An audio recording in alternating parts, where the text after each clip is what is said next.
So microtia and atresia is a condition of the outer ear and the ear canal, and essentially 1 in 700 people can be born with this within the UK. And basically there are different gradings depending on the abnormality of the external ear. And a grade 3 is a more severe abnormality than a grade 1. Essentially, depending on the severity of the external ear abnormality, that tends to go hand in hand with worse abnormalities on the inside.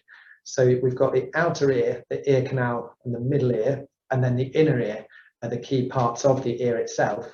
And often if you've got a more severe type of microtia, which means little ear, then you tend to have less of an ear canal, or sometimes no ear canal at all, which means there's an atresia.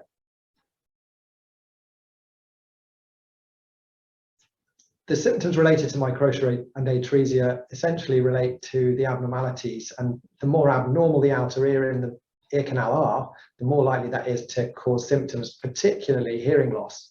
So the most obvious symptom is the hearing loss, but also the external shape of the ear means that there's some deformity, and that can obviously have cosmetic implications. The other thing that can occur is that if the ear canal is very small, you can get trapped debris in that tiny ear canal, and that can lead to discharge. Sometimes that discharge can become chronic, related to infection that's festering and lingering, and ultimately may need significant treatment.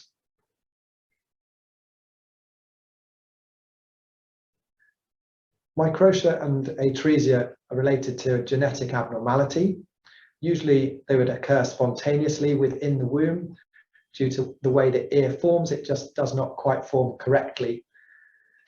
That leads to different levels of severity, and occasionally microtia and atresia is associated with other genetic conditions which lead to other abnormalities, sometimes of the jaw or indeed the facial nerve, which can affect how the muscles of the face move.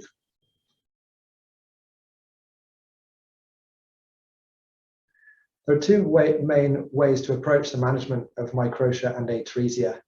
The key thing is that early on, the hearing needs to be addressed. So if there is an associated hearing loss, this will usually be picked up at birth with newborn hearing screening, and then early referral is made to audiology so that a device can be provided or fitted that helps sound get to the inner ear and bypass the abnormal outer ear and ear canal.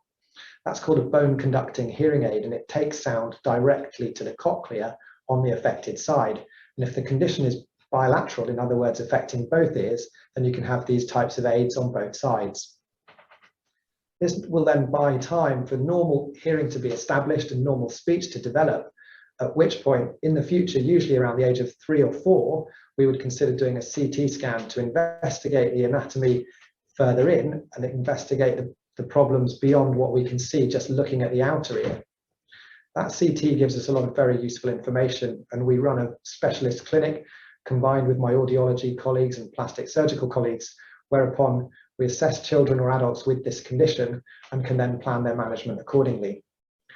There are usually options for a hearing implant to bypass the abnormalities and take sound directly to the inner ear, and we often do that surgery around the age of 4 or 5.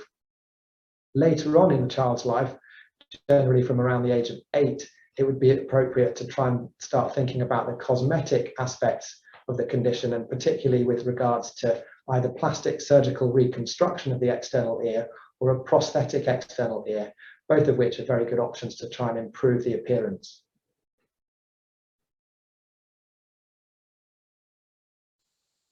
Surgery for microtia and atresia can be required to improve the hearing, or indeed to improve the cosmetic appearance of the external ear. We don't do surgery here in the UK to reopen an ear canal or create an ear canal, because we've found over many years of experience that this generally leads to other problems and long-term does not actually create a solution or solve the issues. The key things to address are actually the hearing, which we tend to do around the age of 3 or 4, usually with a hearing implant. And then around the age of 8, 9 or 10, we address the cosmetic appearance of the external ear with either plastic surgery or a prosthetic pinner, so a prosthetic external ear.